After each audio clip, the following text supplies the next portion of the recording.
To begin your project, click the Add button in the top menu and select Add Media.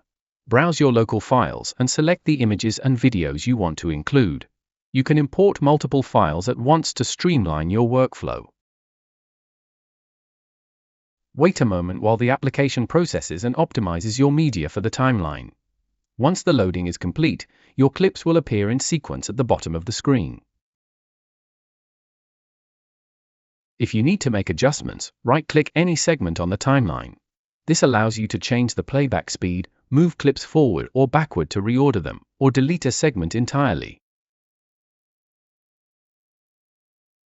Use the playback controls to preview your edit and ensure the transitions between your images and video clips look exactly how you want them.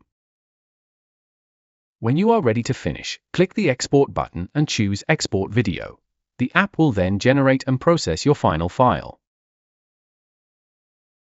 From the Final menu, you can choose to save the complete video with all your edits, save it as a new file, or even export the individual clips and markup separately.